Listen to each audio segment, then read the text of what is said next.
আল্লাহ পাক আদমকে ডাক দিয়ে বললেন, ও আদম, এই জান্নাতে বসবাস করো। উসকুন আনতা ওয়া যাওজুক, তুমি আর তোমার স্ত্রী জান্নাতে বসবাস করো। যেখানে ইচ্ছা যাও, যা মনে চায় খাও, কোনো বাধা নাই, সব কিছু করতে পারবা। তবে ওয়ালা তাকরাবা হাদিহিশ শাজারাতা, ওই গাছের নিকটে যেও না। ওই গাছের নিকটে যদি যাও, এটা হলো নিষিদ্ধ বৃক্ষ।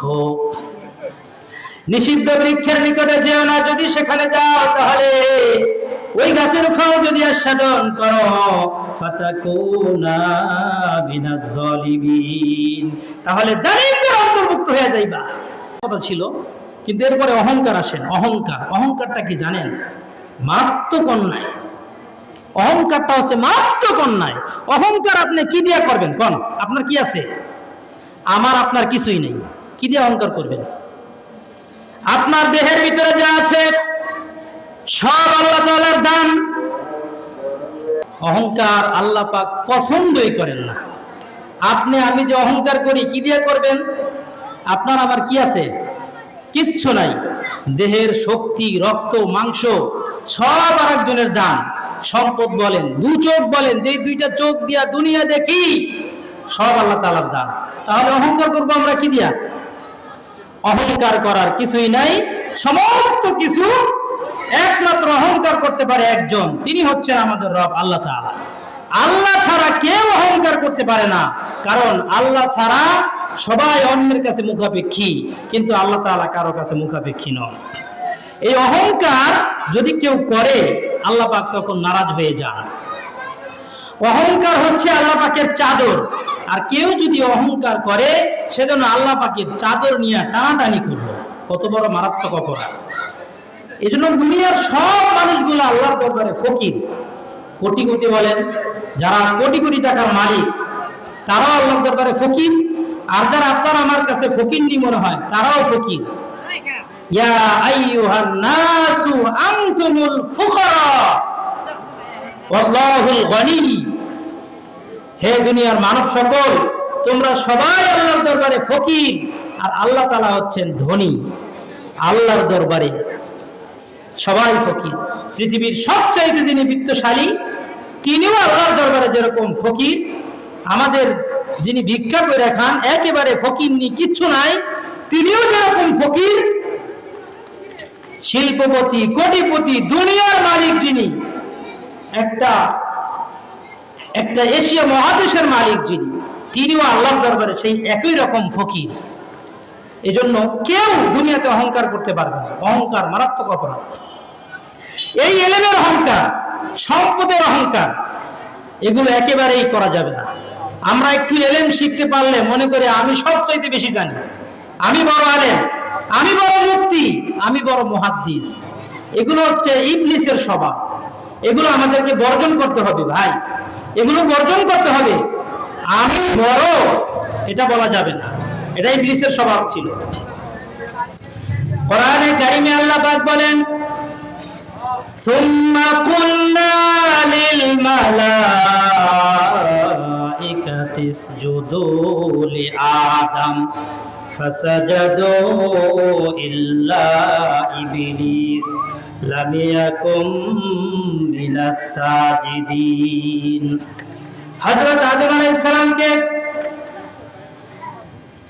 দেহের অভাব দান করে, রূহ দান করে, আকৃতি দান করে, রূহ দান করে আল্লাহ পাক ফেরেশতাদেরকে বললেন, তোমরা আমার আদমকে সিজদা করো। তখন সবাই সিজদায় পতিত হয়ে গেছে, লুটিয়ে পড়েছে, ইল্লা ইবলিস, ইবলিস ছাড়া সবাই সিজদায় পড়ে গেছে। লাম ইয়াকুম মিনাস সাজিদিন, সে সিজদাকারীদের অন্তর্ভুক্ত হয় না। আল্লাহ পাক বললেন, ইবলিস, ওয়ালা মা মানাআকা আল্লা তাসজুদা ইদ আমারতুক, যখন তোমার রব তোমাকে সিজদা করার জন্য আদেশ করলো, কিসে তোমাকে বারণ করলো? কেন তুমি সিজদা করলে না? ইবলিস অহংকার করলো। ক্বালা আনা খায়রুম মিন, খলাকতানি মিন নার ওয়া খলাকতাহু মিন তিন। ইবলিস বলল, রব্বুল আলামিন, কেমন করে আমি তাকে সিজদা করি? আমি তো তার থেকে উত্তম। আল্লাহ পাক বললেন, ইবলিস তুমি কিভাবে উত্তম হইলা? মালিক, তুমি আমাকে আগুন থেকে সৃষ্টি করেছো আর তাকে সৃষ্টি করেছো মাটি থেকে।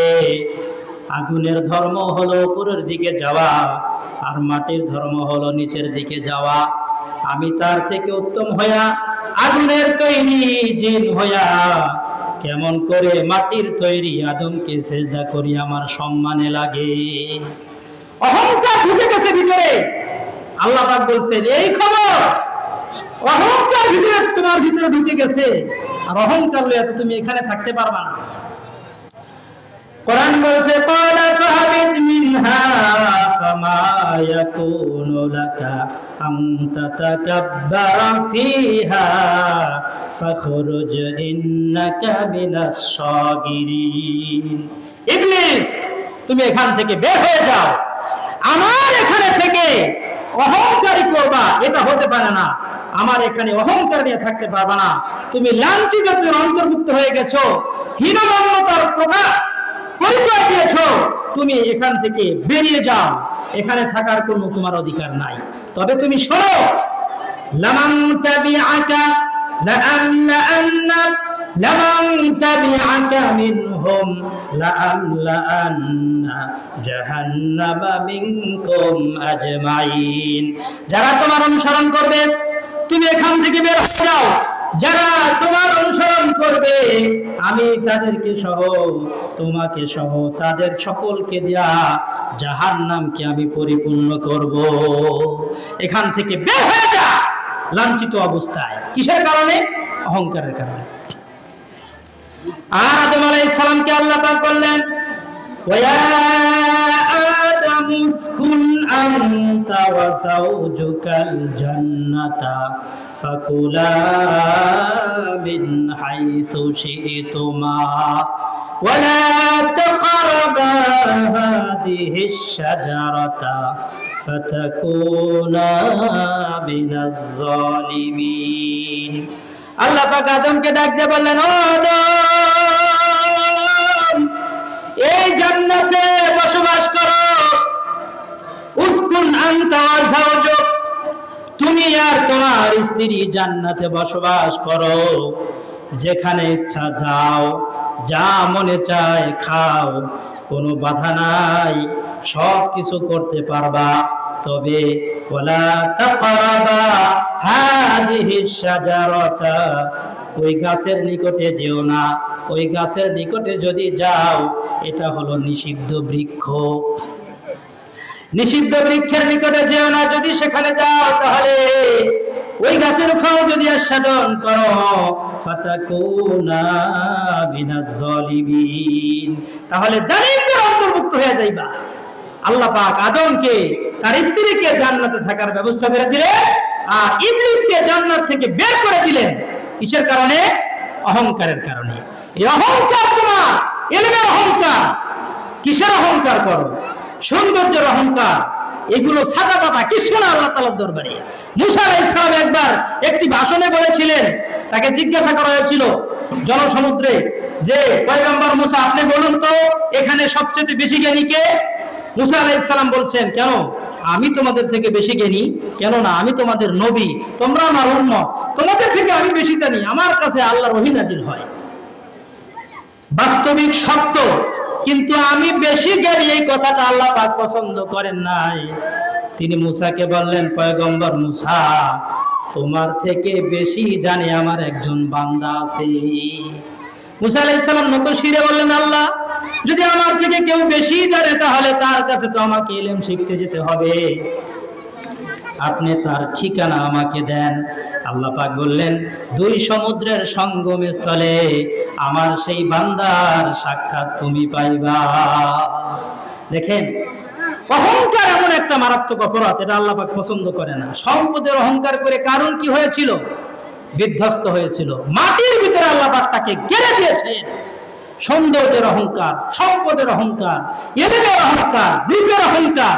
তোমার মতো এত রূপবতী অনেক মানুষ ছিল পৃথিবীতে, আল্লাহ পাক মুহূর্তের মধ্যে মলিন করে দিয়েছে। রূপ সৌন্দর্য সব শেষ হয়ে গেছে।